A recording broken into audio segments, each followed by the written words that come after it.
সার্বজনীন পেনশন চালুর বছর পেরোলেও মিলছে না সাড়া। আওয়ামী লীগ সরকারের নেওয়া উদ্যোগে আস্থা পাচ্ছে না মানুষ। স্কিমকে আকর্ষণীয় করার তাগিদ অর্থনীতিবিদদের। প্রধান উপদেষ্টাকে যুক্তরাষ্ট্রের জাতীয় নিরাপত্তা উপদেষ্টার ফোন। চ্যালেঞ্জিং সময়ে বাংলাদেশের নেতৃত্ব দেয়ায় ডক্টর ইউনূসকে ধন্যবাদ, হোয়াইট হাউসের বিবৃতি। পদ্মা সেতু হয়ে ঢাকা খুলনা রুটে যাত্রীবাহী ট্রেন চলাচল শুরু। সকাল ৬টায় কমলাপুরের উদ্দেশ্যে ছেড়েছে জাহানাবাদ এক্সপ্রেস। পৌঁছাতে সময় লাগবে ৪ ঘন্টারও কম। এবং পৌরশের শুরুতেই জেঁকে বসেছে শীত। কনকনে ঠান্ডায় রাজধানীতে ছিন্নমূল মানুষের সীমাহীন কষ্ট। বছরের শেষ ও নতুন বছরের শুরুতে শৈত্যপ্রবাহের পূর্বাভাস আবহাওয়া অফিসের।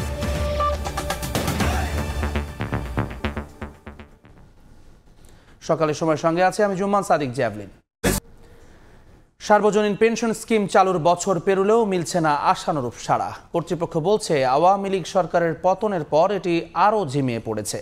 আগের সরকারের প্রতি আস্থার ঘাটতি ও প্রচারণার অভাবে স্কিমের বিস্তারিত জানেন না অনেকে। দীর্ঘমেয়াদে টাকা রাখতে পান না ভরসা। স্কিমকে চলমান ও আকর্ষণীয় করতে পদক্ষেপ নেয়ার আহ্বান জানিয়েছেন অর্থনীতিবিদরা। বিস্তারিত মহির মারুফের প্রতিবেদনে। সব শ্রেণী পেশার মানুষকে অবসর ভাতার সুবিধা দিতে ২০২৩ সালের আগস্টে সার্বজনীন পেনশন স্কিম চালু করেছিল হাসিনা সরকার। প্রবাসী, বেসরকারি চাকরিজীবী, ব্যবসায়ী ও স্বল্প আয়ের জনগোষ্ঠীর জন্য ৪টি ক্যাটাগরি চালু করা হয়। তবে বছর পেরিয়ে গেলেও অনেকেই জানেন না এই স্কিমের সুবিধা অসুবিধা। কেউ এটা সুফল কুফল কেউ কিন্তু কিছু ভালোভাবে বলতে পারছে না, বা আমি নিজেও এটা জানি না সুফল কোথায় কুফল কোথায়। এই মুহূর্তে আমি আমার গভর্নমেন্টের এই জায়গায় আমি টাকাটা রাখলাম, বাট আমার টাকাটা দেখা যাচ্ছে যে আমি পরবর্তীতে ব্যাক পেতে নাও পারি। ৫০০ টাকা জমা করলে তারপর ৪০ বছর পরে যে একটা অ্যামাউন্ট পাওয়া যাবে, এই বিষয়টা তো আমিও জানি না। আমার মনে হয় সারা বাংলার মানুষও ওইরকমভাবে অবগত না। তথ্য বলছে ১৫ অক্টোবর পর্যন্ত স্কিমের জন্য মোট নিবন্ধনের পরিমাণ ৪ লাখেরও কম। এর মধ্যে সবচেয়ে বেহাল দশা প্রবাসীদের স্কিমে, আর সবচেয়ে বেশি নিবন্ধন হয়েছে স্বল্প আয়ের মানুষের সমতায়। বিভাগ ভিত্তিক নিবন্ধনে তলানিতে ময়মনসিংহ এবং সর্বোচ্চ চট্টগ্রাম। সাধারণ মানুষ বলছেন একদিকে নেই প্রচারণা, অন্যদিকে আস্থার অভাবে তাদের আগ্রহ কম। এটা কোন খাতে, কোন কার আন্ডারে যাবে, অর্থ বিভাগের আন্ডারে যাবে, কিভাবে কি ডিটেলস, এটা না জানলে তো মানুষ এটাতে আগ্রহ ফিল করবে না। আমার এই টাকাটা যদি অন্য কোথাও আমি ইনভেস্ট করে ডাবল আমি বেনিফিটেড হই, তাহলে সেটা আমার জন্য কিন্তু অনেক বেশি কাজে দিবে। জনসাধারণের আস্থার ঘাটতি প্রসঙ্গে কর্তৃপক্ষের আশ্বাস, জমাকৃত টাকার গ্যারান্টি দিবে খোদ সরকার। কম ঝুঁকিপূর্ণ বেশি লাভ এরকম জায়গাগুলোতে আমরা বিনিয়োগ করব, ওখানে বলা আছে ক্যাটাগরিক্যালি। এই মুহূর্তে আমরা শুধু ট্রেজারি বিল এবং ট্রেজারি বন্ডে বিনিয়োগ করেছি।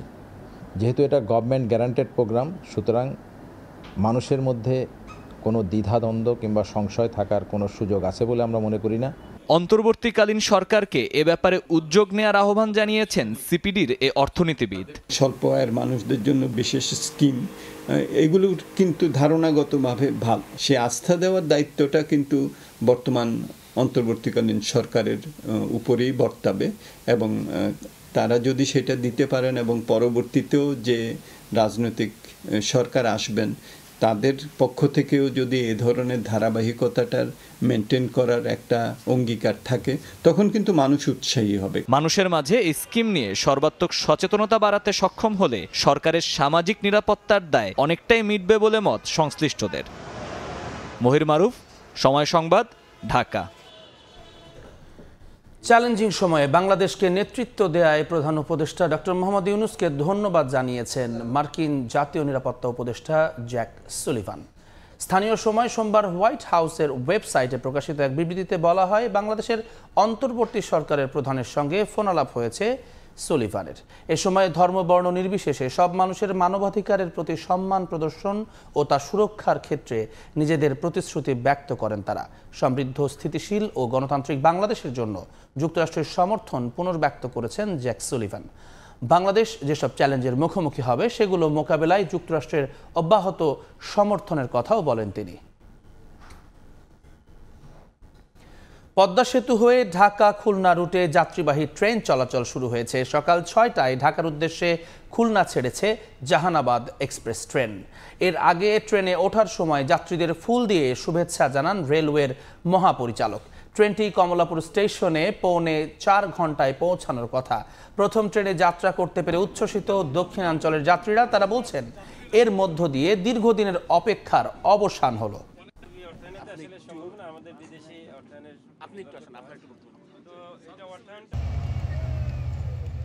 এত দ্রুত ট্রেনে প্রথম, মানে আমাদের বাংলাদেশেই প্রথম আমি মনে করি যে এত দ্রুত সময়ে আমরা এই খুলনা থেকে ঢাকাতে যাব।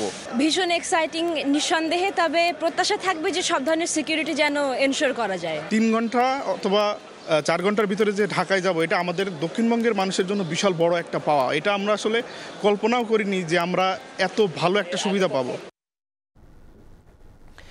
এ নিয়ে আরও জানাতে জাহানাবাদ এক্সপ্রেস ট্রেন থেকে যোগ দিচ্ছেন রিপোর্টার আব্দুল্লাহ আল মামুন রুবেল। সরাসরি যাচ্ছি তার কাছে। রুবেল, দিন সকাল 6টায় খুলনা থেকে পদ্মা রেল লিঙ্কের যে নতুন রুট, অর্থাৎ পুরো রেল লিঙ্কের নতুন রেলপথে কিন্তু আনুষ্ঠানিকভাবে রেলের যাত্রা শুরু হয়েছে। এই রেলের যাত্রার ফলে খুবই স্বল্প সময়ে এবং স্বল্প খরচে কিন্তু খুলনা থেকে ঢাকায় ট্রেনে করে যাত্রীরা যাতায়াত করতে পারছেন। জাহানাবাদ এক্সপ্রেস নামে নতুন একটি ট্রেন আসলে চালু হয়েছে। এই ট্রেনটি কিন্তু আমরা বলি যে সকাল 6টায় খুলনা স্টেশন ছেড়েছে এবং এই মুহূর্তে কিন্তু বেশ কয়েকটি স্টেশন ছেড়ে এসে নড়াইলের লোহাগড়া স্টেশন ছাড়লো এবং এখানকার যারা যাত্রী রয়েছেন তারা কিন্তু খুবই উচ্ছ্বসিত। বিশেষ করে আমি এই মুহূর্তে যে জায়গাটিতে রয়েছি নড়াইলে কিন্তু প্রথমবারের মতো কোনো রেল স্টেশন হলো এবং নড়াইলের মানুষ প্রথমবারের মতো ট্রেনে ওঠার তাদের যে স্বপ্ন, সেই স্বপ্ন পূরণ হলো। এখান থেকে আজকে আমরা দেখেছি নড়াইল স্টেশন এবং নড়াইলের লোহাগড়া স্টেশনে যাত্রী যে সাধারণ যেমন ছিল তেমনি সাধারণ মানুষও কিন্তু উচ্ছ্বসিত ছিল। তারা আসলে রেল স্টেশনে এসেছিলেন।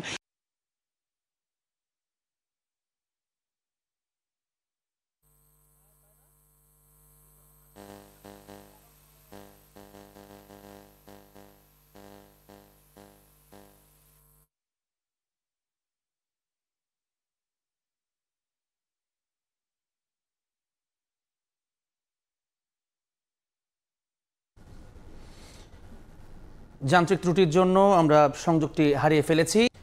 পৌষের শুরুতেই এবার জেঁকে বসেছে শীত। আবহাওয়ার পরিবর্তনে নাকাল জনজীবন। এই শীতে সবচেয়ে বেশি ভুক্তভোগী নিম্ন আয়ের মানুষেরা। শীতের সঙ্গে পাল্লা দিয়ে বেড়েছে কুয়াশাও। এতে বিঘ্ন ঘটছে যান চলাচলে, বাড়ছে দুর্ঘটনার সংখ্যা। আদিত্য ধরের ক্যামেরায় শফিক মুন্সি রিপোর্ট।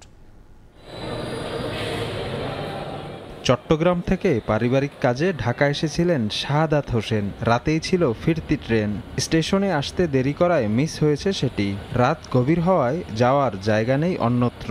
পরের ট্রেন ধরতে অপেক্ষা করতে হবে ভোর পর্যন্ত। অগত্যা স্টেশনের প্ল্যাটফর্মেই কাটাতে হচ্ছে রাত। তবে অপেক্ষার কষ্টকে বাড়িয়ে দিয়েছে শীতের প্রকোপ। একটা ট্রেন মিস হওয়ার কষ্ট, অপেক্ষা, সাথে শীতের তীব্রতার কারণে আমাদের আরো বেশি কষ্ট হচ্ছে। পৌষের শুরুতেই জেঁকে বসতে শুরু করেছে এবারের শীত। বিশেষ করে সূর্য ডোবার পর থেকে ঠান্ডার অনুভূতি বেড়ে যায় কয়েক গুণ। বছরের শুরুর শীতেই কাবু হয়েছেন পঞ্চশর্ধ রিকশা চালক মজনু মিয়া। বয়স বাড়ার সঙ্গে সঙ্গে বেড়েছে শীতের কষ্ট, কমেছে সহ্য ক্ষমতাও। শীত বেশি তো অনেক শীত, হাতে ঠান্ডা লাগে, পায়ে ঠান্ডা লাগে, বুকেও ঠান্ডা লাগে। এখন তো বাঁচার কারণে তো চলতেই হবো। মজনু মিয়ার মতো খেটে খাওয়া মানুষদের শীতের সঙ্গে রাতভর যুদ্ধে নিতে হচ্ছে আগুনের উত্তাপ। পৌষের শুরুর এই শীত তাদেরকে ভাবনায় ফেলেছে আসন্ন মাঘ মাস নিয়ে। আর রাস্তার ধারে যাদের সংসার, সেই সব ছিন্নমূল মানুষের ভোগান্তি উঠেছে চরমে। এই কয়েকদিন ধরে শীত বেশি, গ্যাসে বছর কাটছে, এবারকার শীত বেশি। পৌষ মাস শুরু হইতে এত শীত, সামনে তো মাঘ মাস বাকি আছে। এদিকে আবহাওয়ার এই পরিবর্তন রাতভর শীতের সঙ্গে এনেছে কুয়াশাও। এতে বিঘ্ন ঘটছে যান চলাচলে, বাড়ছে দুর্ঘটনা। খুবই কষ্টকর একটা ব্যাপার সেবার। কুয়াশা থাকলে আপনার রাস্তাঘাটে কোনো কিছু দেখা যায় না, সিগন্যালের কাছাকাছি পর্যন্ত কোনো কিছু দেখা যায় না। কুয়াশায় সাদা হয়ে থাকে, যার কারণে সামনাসামনি যে গাড়ি আসতেছে আরেক গাড়ি যাইতেছে, যার কারণে দেখা যায় না। সাদা হওয়ার কারণে সংঘর্ষ হয়, মুখোমুখি দুর্ঘটনাগুলো ঘটছে। আবহাওয়া অফিস সূত্র বলছে, চলতি বছরের শেষ এবং নতুন বছরের শুরুর সময় জুড়ে 2 থেকে 3টি শৈত্যপ্রবাহ আসতে পারে। শফিক মুন্সি, সময় সংবাদ, ঢাকা। দেখছেন সকালের সময়। অনেক দিন থেকে আমার ইচ্ছা ছিল যে গিটার শিখবো। আমি যেহেতু স্টুডেন্ট, একবারে এতগুলো টাকাও ম্যানেজ করা সম্ভব হবে না। জানতে পারলাম বাবার মাধ্যমে যে বিকাশে সেভিংস করা যায়। সেভিংসটা ফুল হয়ে গেল। ওই দিন গেছে আমি বুক ফুল হয়ে গেছি গিটার কিনতে। এটা সব থেকে ভালো লাগে যে ক্যাশ আউট করতে গেলে কোনো চার্জ লাগে না। বিকাশ অ্যাপে ডিপিএস, টাকা জমায় সারা দেশ। শীতবস্ত্র তৈরিতে ব্যস্ত সময় পার করছেন গাইবান্ধার গোবিন্দগঞ্জের হোসিয়ারি পল্লীর কারিগররা। চাহিদা থাকায় সোয়েটার, মাফলার সহ বিভিন্ন বস্ত্র কিনতে প্রতিদিনই ভিড় জমান পাইকাররা। কারিগররা জানিয়েছেন মৌসুমে প্রায় 500 কোটি টাকার শীতবস্ত্র বেচাকেনা হয়। বিস্তারিত বিপ্লব ইসলামের রিপোর্টে।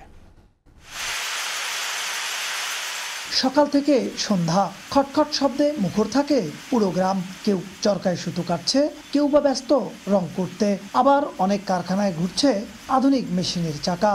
সোয়েটার, মোজা, কার্টিকেন, মাফলার, টুপি, বাচ্চাদের বিভিন্ন ডিজাইনের শীতের পোশাক তৈরিতে দম ফেলার ফুরসত নেই গাইবান্ধার হুঁশিয়ারি পল্লীর বাসিন্দাদের। গোবিন্দগঞ্জ উপজেলার কোচার শহর, মহিমাগঞ্জ ও শালমারা ইউনিয়নের অর্ধশতাধিক গ্রাম জুড়ে গড়ে উঠেছে হোসিয়ারি শিল্পের ছোট বড় কারখানা।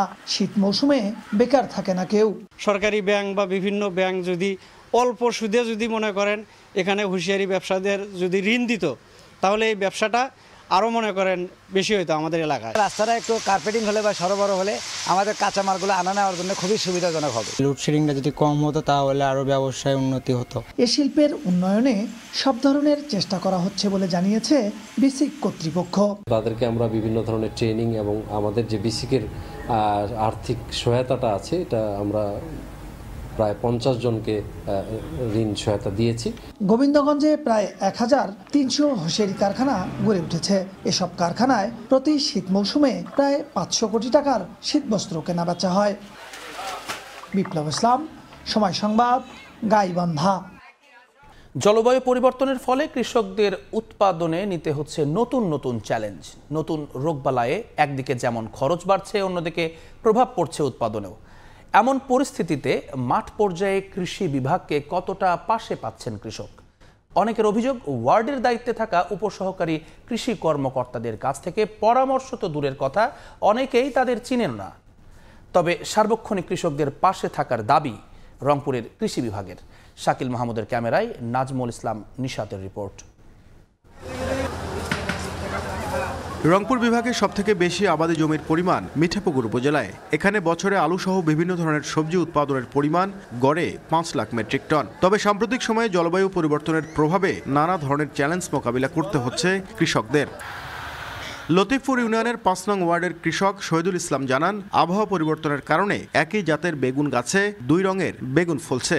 বেড়েছে নিত্য নতুন রোগবালাই, তবে কৃষি বিভাগের পরামর্শ না পাওয়ার অভিযোগ তার। নিজে আমি করি, যা দোকানে যাই, যা বলে তুলে সার দেন, এ তুলে আমাকে মনে করে ইয়াও দেন, কি হ্যাঁ $4 আমাকে ওষুধ দেন, দিয়ে দিলে আমি মনে করে দেই। সত্যতা যাচাইয়ে ওই ওয়ার্ডের উপসহকারী কৃষি কর্মকর্তাকে বিকেল 4টার দিকে একজন কৃষককে দিয়ে ফোন দেয়া হয়। তবে শরীফুল ইসলাম নামে ওই উপসহকারী কৃষি কর্মকর্তা আসতে পারবেন না বলে জানান। যোগাযোগ করতে বলেন পরের দিন। ওয়ার্ডটির একাধিক কৃষক অভিযোগ করেন, কোনো সময়ই কৃষি বিভাগের কাছ থেকে সহযোগিতা মেলে না। বেগুনে যে ছিদ্র করতেছে, আবার ভাইরাস, এখন নিজে হবে না ভাই। আপনি তো ভাই আসেনও না আমাদের এইদিকে, দেখাই নাই, পরামর্শ নেই করতে কি। 4:30 উপজেলা কৃষি অফিসে গিয়ে ওই উপসহকারী কৃষি কর্মকর্তাকে পাওয়া যায়নি। কৃষকের অভিযোগের বিষয়ে জানতে চাইলে কৃষি কর্মকর্তা জানান, রোগীরা ডাক্তারের কাছে না আসলে সেবা মিলবে কিভাবে। তবে বিভাগের সর্বোচ্চ কর্তার দাবি, তারা সবসময়ই কৃষকের পাশে রয়েছেন। জ্বর হয় কৃষকের কাছে কি ডাক্তার যায় না, কৃষক ডাক্তারের কাছে যায়? এটা হচ্ছে মানে ভাইস ভার্সা, মানে একে অপরের কাছে আসতে হবে। দীর্ঘদিন ধরে কৃষকদেরকে প্রশিক্ষণ দিয়ে যাচ্ছি, তাদের বাড়িতে বাড়িতে গিয়ে যে উঠান বৈঠক করছে এসেওরা, যার কারণে কৃষকরা এ ব্যাপারে অনেকটা অভিজ্ঞ হয়েছে। প্রতিটি ইউনিয়নে 3টি ওয়ার্ড মিলে কৃষকদের সার্বিক বিষয়ে পরামর্শ দিতে দায়িত্বে রয়েছেন একজন করে উপসহকারী কৃষি কর্মকর্তা। তবে অভিযোগ রয়েছে অধিকাংশ ক্ষেত্রে তাদের কাছে পান না কৃষক। নাজমুল ইসলাম নিশাত, সময় সংবাদ, রংপুর। দিনাজপুরের হিলির মাধবপাড়া এলাকায় বসেছে অস্থায়ী পাইকারি আলুর হাট। এই হাটে উঠতে শুরু করেছে আগাম জাতের নতুন আলু। প্রতিদিন 18 থেকে 2000 মন আলু বিক্রি হচ্ছে এখানে। অস্থায়ী এই হাটে কর্মসংস্থানের সৃষ্টি হয়েছে স্থানীয় অনেক বেকার মানুষের। শফিকুল ইসলাম শফিকের পাঠানো তথ্য ও ছবিতে রিপোর্ট। সরকারি নানা পদক্ষেপ ও আলুর দাম ভালো পাওয়ায় উত্তরের জেলা দিনাজপুরের সর্বদক্ষিণের উপজেলা হাকিমপুরে প্রতি বছরের মতো এবারও আবাদ হয়েছে আগাম আলু।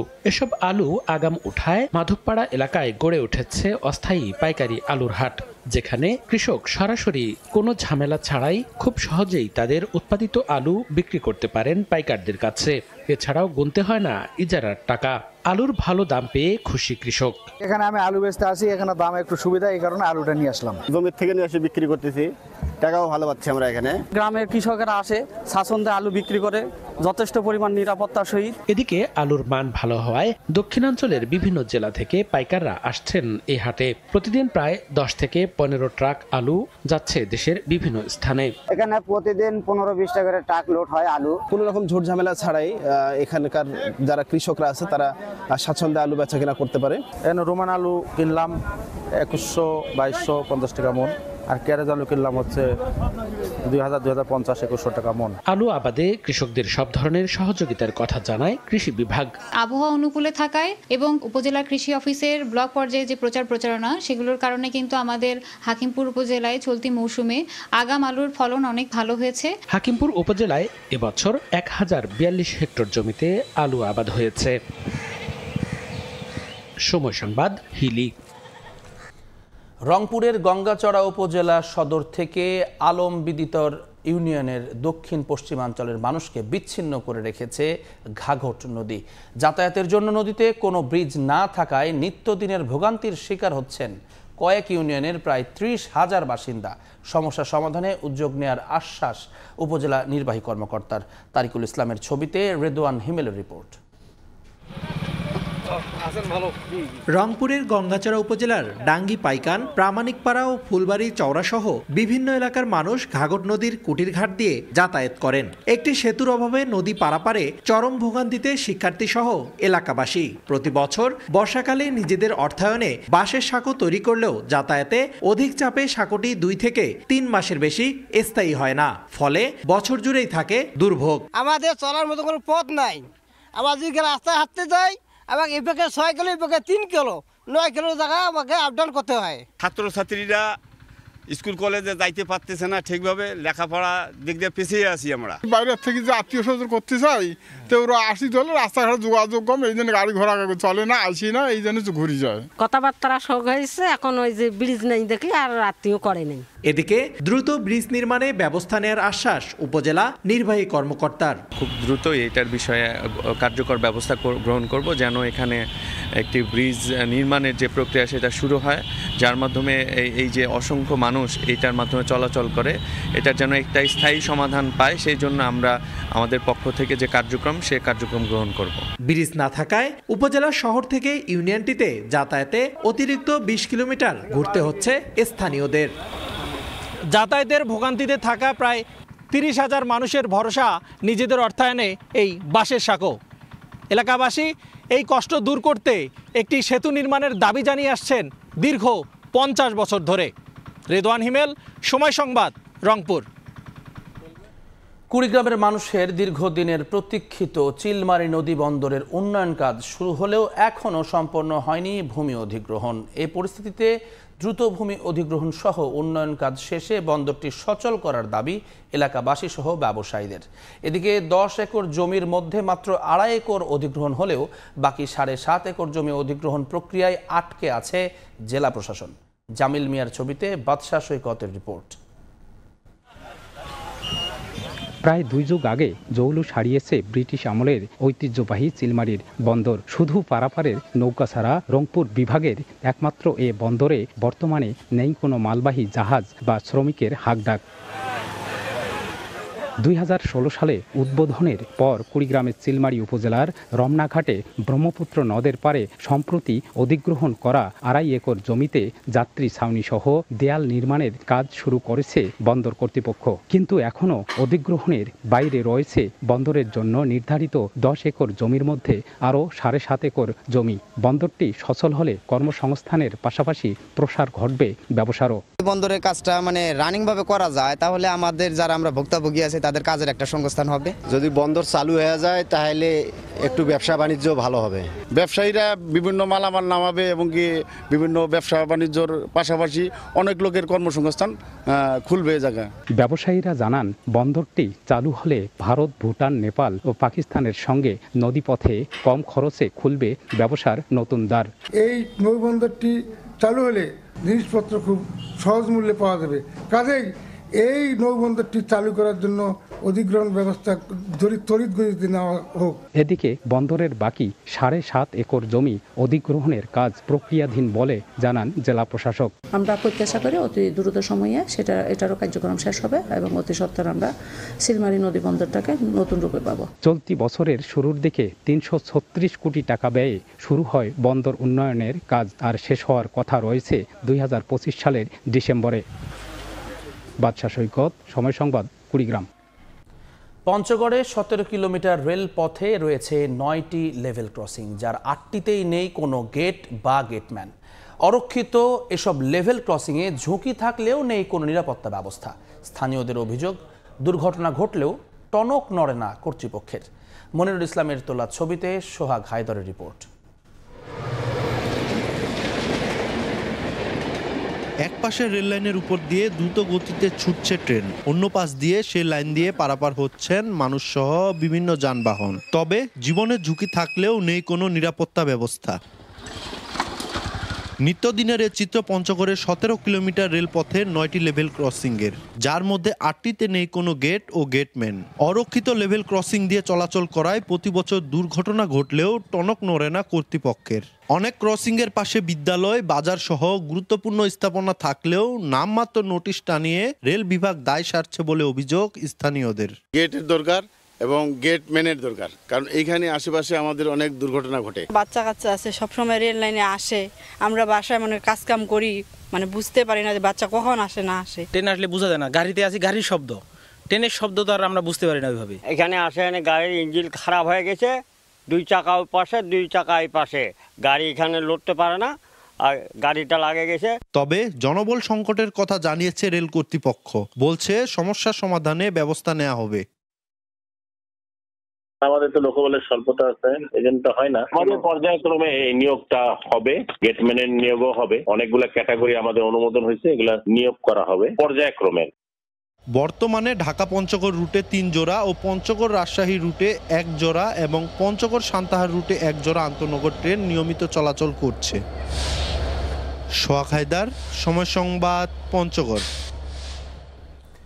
10টি পদ থাকলেও মেডিকেল অফিসার মাত্র 3 জন। প্রয়োজনীয় ল্যাব ও যন্ত্রপাতি থাকলেও বিভিন্ন পরীক্ষা করাতে হয় বাইরের ক্লিনিকে। এছাড়া রোগী বহনে মাত্র 2টি অ্যাম্বুলেন্স, তবে একটি অকেজো।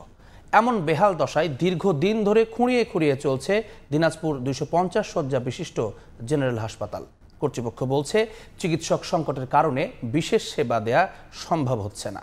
গোলাম নবী দুলারের তথ্য ও মঞ্জিদ আলম শিমুলের ছবি নিয়ে আরও একটি রিপোর্ট। কার্ডিওলজি, শিশু বিশেষজ্ঞ, সার্জারি, অর্থোপেডিক, নাক, কান, গলা সহ বিভিন্ন গুরুত্বপূর্ণ চিকিৎসায় বিশেষজ্ঞ ছাড়াই চলছে দিনাজপুর 250 শয্যা বিশিষ্ট জেনারেল হাসপাতাল। বিশেষজ্ঞ চিকিৎসক পদ 23টি থাকলেও 11 জন দিয়ে খুঁড়িয়ে খুঁড়িয়ে চলছে চিকিৎসা সেবা। 10 জনের বিপরীতে মাত্র 3 জন মেডিকেল অফিসার দিয়ে বহির্বিভাগে শত শত রোগীর সেবা দেয়া হচ্ছে। আছে 2টি অ্যাম্বুলেন্স, তবে একটি অকেজো। প্রয়োজনীয় ল্যাব ও যন্ত্রপাতি থাকলেও রক্ত, আল্ট্রাসোনোগ্রাম আর এক্সরে ছাড়া অন্য সব পরীক্ষা করা হচ্ছে বাইরের ক্লিনিকে। ডাক্তার কম থাকার কারণে একটু রোগী বেশি আসতেছে বলে একটু সমস্যা হচ্ছে। ডাক্তার যদি বেশি থাকে সদর হাসপাতালে তাহলে রোগীদের জন্য খুব ভালো। কিছু ওষুধ আমাদেরকে এখানে দিল আর বাকি ওষুধগুলো কিনতে হচ্ছে। বিশেষজ্ঞ চিকিৎসক সংকটের কারণে বিশেষ সেবা দেওয়া সম্ভব হচ্ছে না বলে জানিয়েছে হাসপাতাল কর্তৃপক্ষ।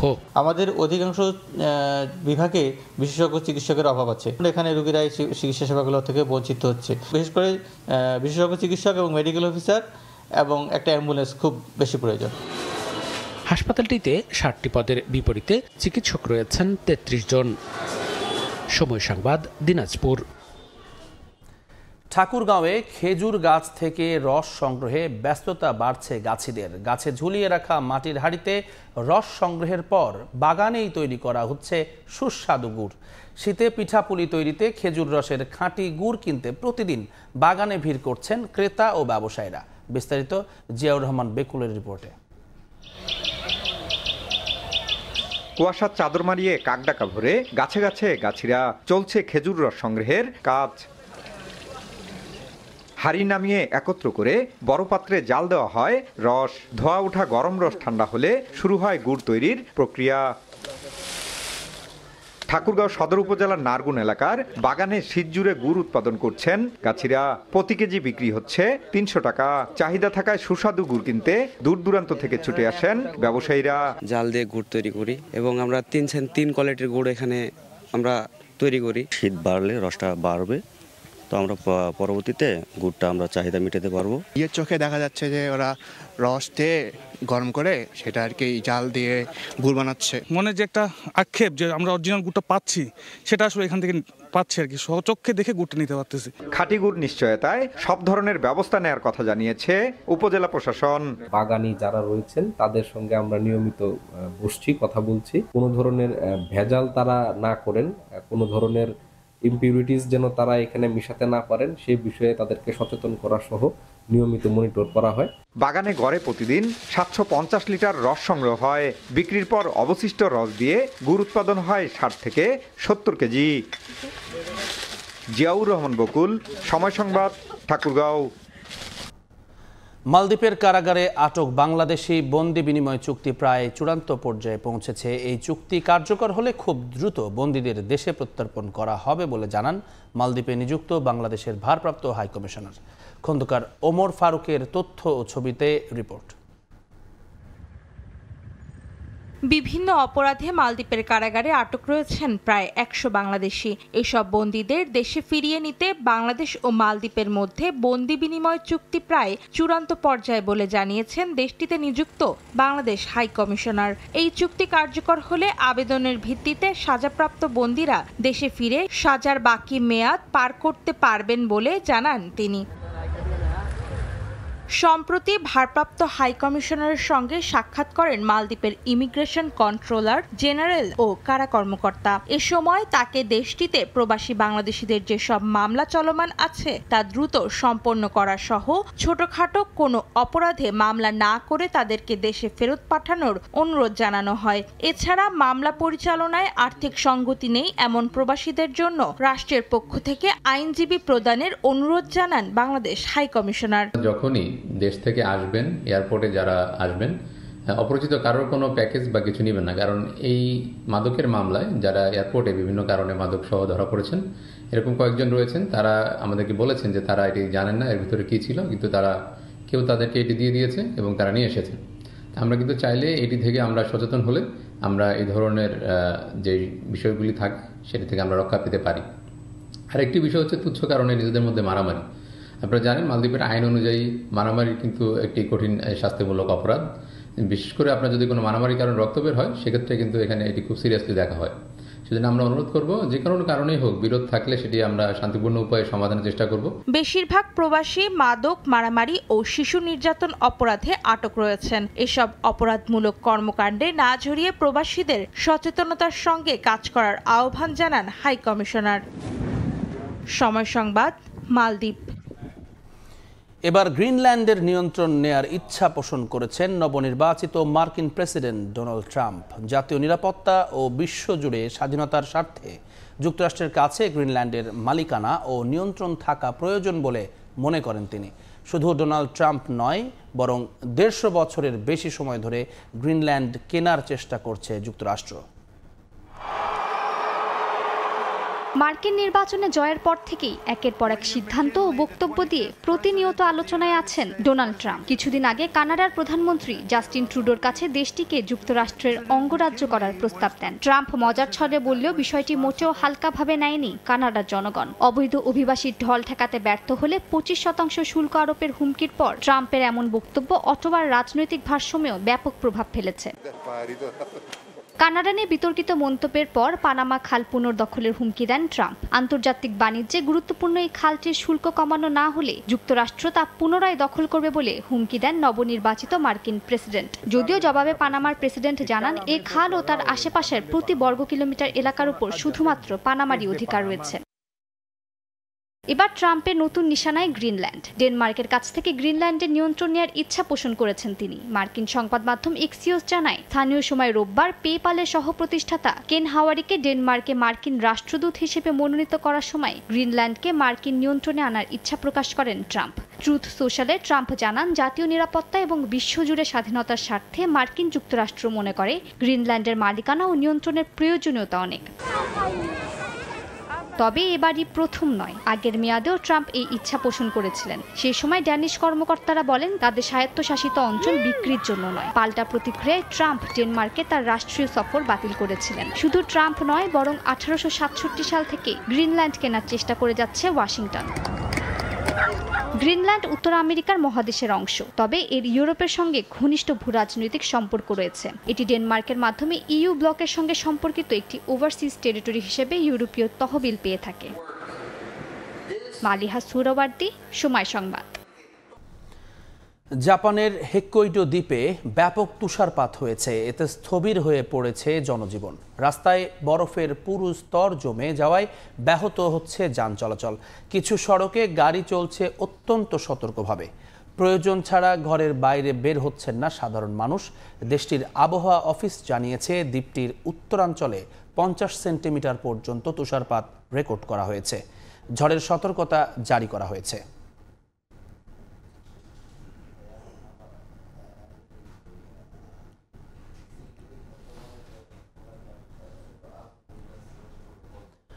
বড়দিন সামনে রেখে দুবাইয়ে হয়ে গেল আল বারারি উইন্টার ফেস্ট।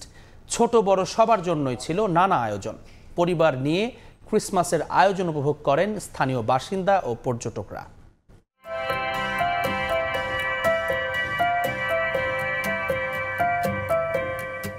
সবুজ গাছপালা সাদা হয়ে আছে, চারিদিকে শীতের আমেজ। পুরো পরিবেশটি ঘুরে দেখছেন অনেকে। পুরো পরিবার নিয়েও এসেছেন কেউ কেউ। অনেকে আবার সান্তা ক্লসের সঙ্গে নিজেদেরকে ক্যামেরা বন্দিও করে নিচ্ছেন।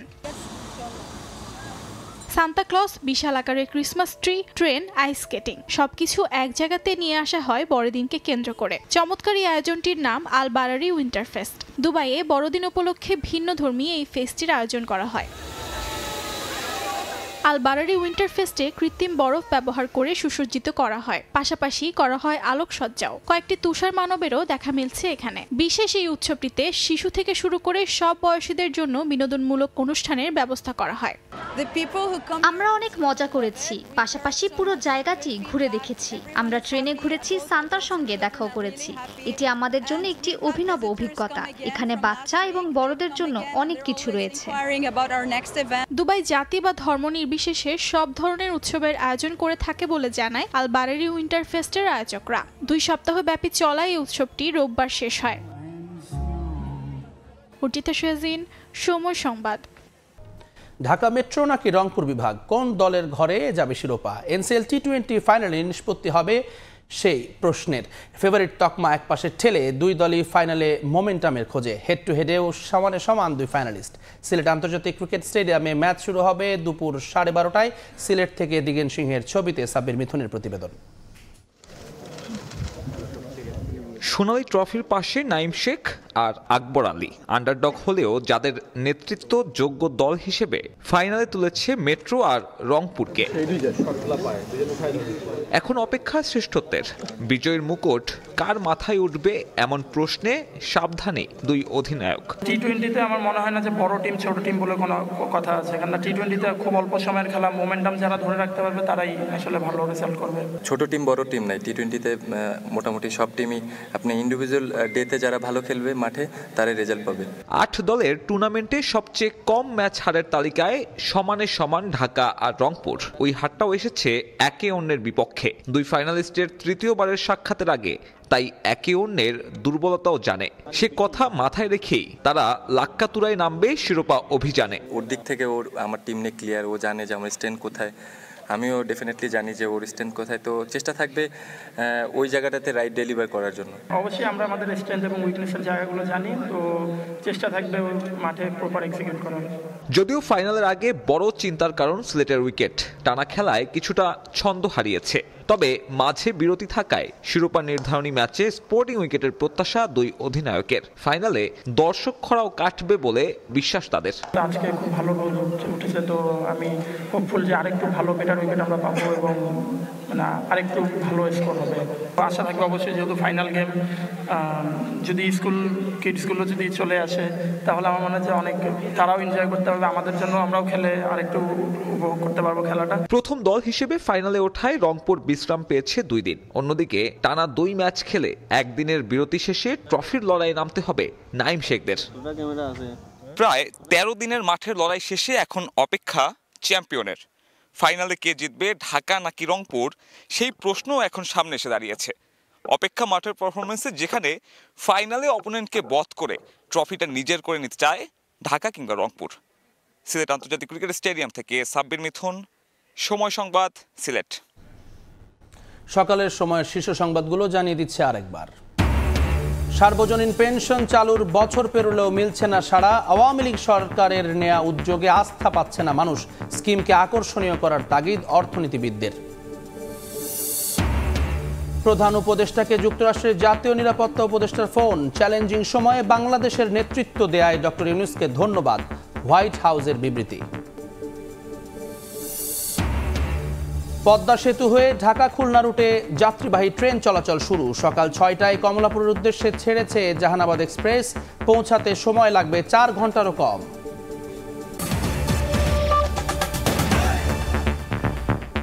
এই ছিল সকালের সময়। সঙ্গে থাকুন সময়।